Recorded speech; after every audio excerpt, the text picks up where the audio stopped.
ನಮಸ್ಕಾರ, ಶುಭ ಸಂಜೆ ಪ್ರೀತಿಯ ವೀಕ್ಷಕರೆಲ್ಲರಿಗೂ ಕೂಡ ಇವತ್ತಿನ ಕಾರ್ಯಕ್ರಮಕ್ಕೆ ಆತ್ಮೀಯ ಸ್ವಾಗತ ಹೇಳ್ತಾ ಇರೋದು ನಾನು ಅನುಷಾ. ಇದೇ ಫಸ್ಟ್ ಟೈಮ್ ನಮ್ಮ ಚಾನಲ್ ನೋಡ್ತಾ ಇರೋದು ಅಂತಂದರೆ ಈಗಲೇ ಸಬ್ಸ್ಕ್ರೈಬ್ ಮಾಡಿ, ನಮ್ಮ ವೀಡಿಯೋಸ್ನ ಲೈಕ್ ಮಾಡಿ. ಇವತ್ತಿನ ಕಾರ್ಯಕ್ರಮದಲ್ಲಿ ನಮ್ಮ ಜೊತೆಯಲ್ಲಿದ್ದಾರೆ ಅಥರ್ವ ಸಿದ್ಧ ಪುರುಷ ಡಾಕ್ಟರ್ ವಿಷ್ಣು ದತ್ತ ಗುರುಜಿಯವರು. ಗುರುಗಳನ್ನ ಇವತ್ತಿನ ಕಾರ್ಯಕ್ರಮಕ್ಕೆ ಸ್ವಾಗತಿಸೋಣ. ನಮಸ್ತೆ ಗುರುಗಳೇ, ಕಾರ್ಯಕ್ರಮಕ್ಕೆ ಭಕ್ತಿಯ ಸ್ವಾಗತ. ಗುರುಗಳೇ, ಇನ್ನೇನು ಕೆಲವೇ ದಿನಗಳಲ್ಲಿ ನಮ್ಮ ಶ್ರೀರಾಮ ಜನ್ಮಭೂಮಿ ಪ್ರತಿಷ್ಠಾಪನೆ ಆಗ್ತಾ ಇದೆ, ಶ್ರೀರಾಮನ ಪ್ರತಿಷ್ಠಾಪನೆ. ಆದರೆ ಸಾಕಷ್ಟು ಜನ ಇದಕ್ಕೆ ವಿರೋಧವನ್ನು ವ್ಯಕ್ತಪಡಿಸ್ತಾ ಇದ್ದಾರೆ. ಎಲ್ಲೋ ಒಂದು ಕಡೆ ಶೂನ್ಯ ಮಾಸದಲ್ಲಿ ಹೇಗೆ ನೀವು ಪ್ರತಿಷ್ಠಾಪನೆಯನ್ನು ಮಾಡ್ತೀರಾ, ಇನ್ನು ದೇವಸ್ಥಾನದ ನಕ್ಷೆ ಕರೆಕ್ಟಾಗಿಲ್ಲ, ಜೊತೆಗೆ ಅದು ಅಭಿವೃದ್ಧಿ ಕೂಡ ಆಗೋದಿಲ್ಲ ಈ ರೀತಿ ಇದ್ದರೆ, ಅಥವಾ ನಮ್ಮ ಒಂದು ಸಾಥ್ ಇರೋದಿಲ್ಲ ಇದಕ್ಕೆ, ಮತ್ತೆ ಅದನ್ನು ಕೆಡವಿ ನಾವು ಎಲ್ಲೋ ಒಂದು ಕಡೆ ಮಸೀದಿ ನಿರ್ಮಾಣ ಮಾಡ್ತೀವಿ ಅಂತ ಕೂಡ ಹೇಳ್ತಾ ಇದ್ದಾರೆ. ಇದೆಲ್ಲದ್ರ ಬಗ್ಗೆ ನೀವು ಏನು ಹೇಳೋಕ್ಕೆ ಇಷ್ಟಪಡ್ತೀರಾ? ಇದ್ರ ಬಗ್ಗೆ ತಿಳಿಸ್ಕೊಡಿ ಗುರುಗಳೇ. ಓಂ ವಿಶ್ವಸ್ಮೈ ನಮಃ. ಪ್ರೀತಿಯ ಬಂಧುಗಳೇ, ನೀವು ಈ ಪ್ರಶ್ನೆ ಮಾಡಿದಾಗ ನನ್ನ ಉತ್ತರಗಳು ಬೇರೆ ಬೇರೆ ಇರ್ತವೆ. ಅದು ಸಾಧ್ಯವೂ ಇಲ್ಲ ಕೂಡ. ಯಾಕಂದರೆ ಕಂಪ್ಲೀಟೇ ಆಗಿಲ್ಲ ಇನ್ನು ದೇವಸ್ಥಾನದ ನಿರ್ಮಾಣ. ಆದರೆ ಹೆಂಗೆ ಪ್ರತಿಷ್ಠಾಪನೆ ಸಾಧ್ಯ ಆಗತ್ತೆ ಅಂತ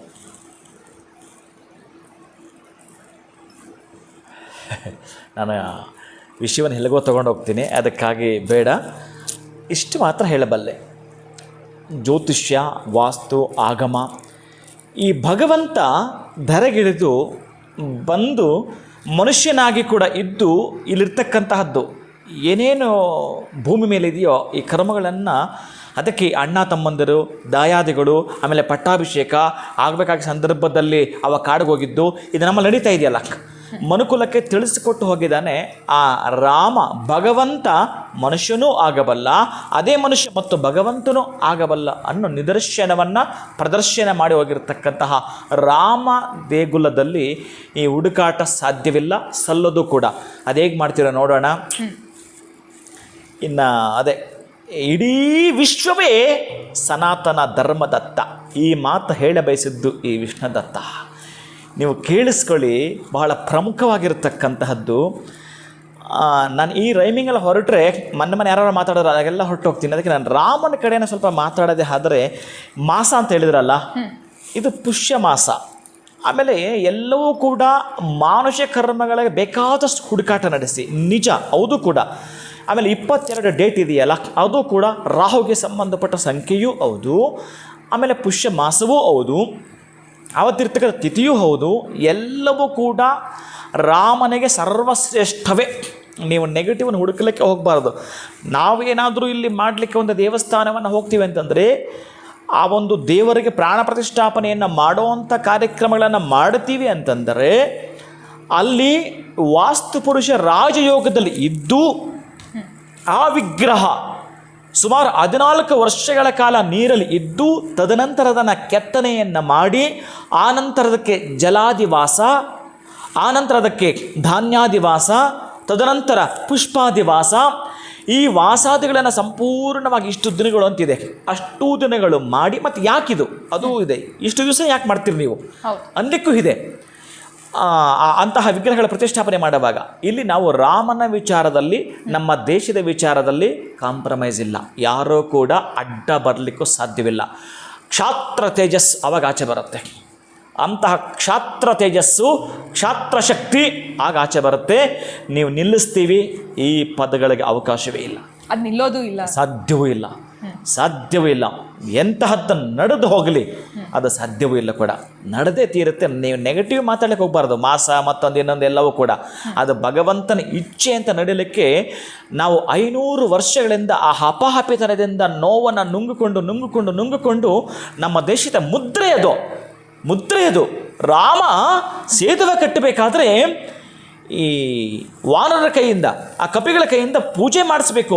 ಅವ್ರು ಕಟ್ಟಲಿಕ್ಕೆ ರೆಡಿ ಇದ್ದಾರೆ, ನಾವು ರೆಡಿ ಇದ್ದೀವಿ, ನಾವು ಸಿದ್ಧ ಇದ್ದೀವಿ ಕಟ್ಟಲಿಕ್ಕೆ, ಸೇತುವೆ ಕಟ್ಟಲಿಕ್ಕೆ. ಆದರೆ ಮೂಲ ಪೂಜೆ ಮಾಡಬೇಕಲ್ಲ, ಆ ಪೂಜೆ ಮಾಡ್ತಕ್ಕಂಥವ್ನು ಯಾರು ಅಂದರೆ ಅಂತಹ ಅನುಷ್ಠಾನ ಪ್ರಿಯನಾಗಿರಬೇಕು. ಲಕ್ಷ್ಮಣ, ಯಾವ ರೀತಿ ಪೂಜೆ ಮಾಡೋದು ಅಂತ ರಾಮ ಕೇಳಿದಾಗ, ಅಣ್ಣ ಅಂತಹ ಆ ಅನುಷ್ಠಾನ ಇರ್ತಕ್ಕಂಥವನು ತ್ರಿಕಾಲ ಸಂಧ್ಯಾವಂದನಾದಿಗಳನ್ನು ಮಾಡತಕ್ಕಂಥವನು ಅಂತಂದರೆ ಒಬ್ಬ ಬಿಟ್ಟರೆ ಇನ್ಯಾರೂ ಇಲ್ಲ ಅಂತ ಹೇಳ್ತಾನೆ. ಯಾರಾತ? ರಾವಣ. ಕರೆಯವನನ್ನೇ. ಇದು ನಮ್ಮ ರಾಷ್ಟ್ರ ಇಂತಹದ್ದು, ಶತ್ರುಗಳಿಗೂ ಕೂಡ ಪ್ರೀತಿಯಿಂದ ಮಣೆ ಹಾಕ್ತೀವಿ ನಾವು, ಶತ್ರುಗಳು ಕೂಡ ಒಪ್ಕೊಳ್ತೀವಿ ನಾವು, ಶತ್ರುಗಳನ್ನ ಕೂಡ ಒಪ್ಕೊಳ್ತೀವಿ ನಾವು. ಅಂತಹ ದೇಶ ನಮ್ಮದು ಸನಾತನ ಧರ್ಮ. ಅದಕ್ಕಾಗಿ ನೀವು ಯಾರು ಬಂದರೂ ಕೂಡ ಅಲ್ಲಿ ಅವಕಾಶ ಇದೆ. ಅದಕ್ಕೆ ನಾನು ಹೇಳೋದು, ಅವಾಗ ಕರೆಸಿಬಿಟ್ಟು ಪೂಜೆ ಮಾಡಿಸ್ತಾರೆ. ರಾವಣನ ಕರೀತಾನೆ, ಅವನ ವೃತ್ತಿ ಧರ್ಮ ಅದು, ಅವನ ಪೌರೋಹಿತ್ಯ ಧರ್ಮ ಅದು. ರಾವಣ ಪೌರೋಹಿತ್ಯ ಮಾಡ್ತಿದ್ದ. ಅಂತಹ ಪೌರೋಹಿತ್ಯ ಧರ್ಮದವನ ಆದ್ದರಿಂದ ಅಲ್ಲಿ ಬಂದು ಶಂಕುಸ್ಥಾಪನೆಯನ್ನು ಮಾಡಿ ಹೋದ. ಇನ್ನು ಈ ಪುರೋಹಿತ ಹೊರಡಬೇಕಲ್ಲ, ಆವಾಗ ರಾಮನೇ ಕರ್ತನಾಗಿದ್ದ. ಆವಾಗ ತಾಂಬೂಲಾದಿಗಳನ್ನು ಕೊಟ್ಟು ರಾವಣನ ಕಳಿಸ್ಕೊಡ್ಬೇಕು. ಅಂತಹ ಸಂದರ್ಭದಲ್ಲಿ ದಕ್ಷಿಣೆ ತಾಂಬೂಲವನ್ನು ರಾವಣನಿಗೆ ಕೊಟ್ಟು ರಾವಣನ ಪಾದಗಳಿಗೆ ರಾಮ ನಮಸ್ಕಾರವನ್ನು ಮಾಡ್ತಾನೆ.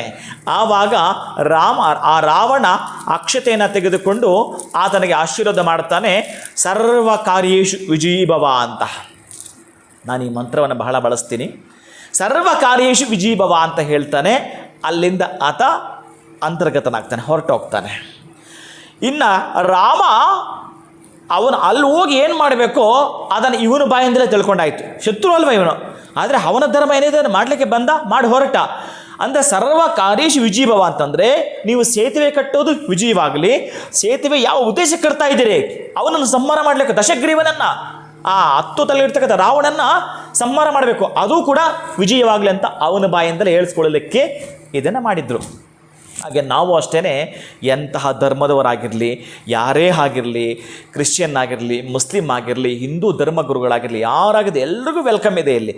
ಆದರೆ ಇಲ್ಲಿ ಒಂದು ಏನಂತಂದರೆ, ಮೋದಿಯವರು ಬಹುಶಃ ಎಲ್ರಿಗೂ ಆಹ್ವಾನವನ್ನು ಕೊಟ್ಟಿರ್ತಾರೆ. ಎಲ್ಲರೂ ಕೂಡ ಹೋಗ್ತಕ್ಕಂತಹದ್ದು ನಮ್ಮ ದೇಶದ ಮಾತು, ರಾಜಕೀಯದ ಮಾತಲ್ಲ, ಇದು ಧರ್ಮದ್ದು, ನಮ್ಮ ದೇಶದ್ದು ಅಂತ ಬಂದಾಗ ಎಲ್ಲರೂ ಒಗ್ಗಟ್ಟಿರಬೇಕು. ನಮ್ಮ ಯುದ್ಧ ಎಲ್ಲಿರಬೇಕಂದ್ರೆ ದೇಶದಿಂದ ದೇಶಕ್ಕಿರಬೇಕು.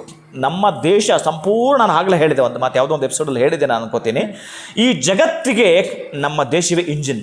ಮುಂದಿನ ದಿನಗಳಲ್ಲಿ ಗೊತ್ತಾಗುತ್ತೆ, ಕಾಣ್ತಾ ಇರುತ್ತೆ ಕೂಡ.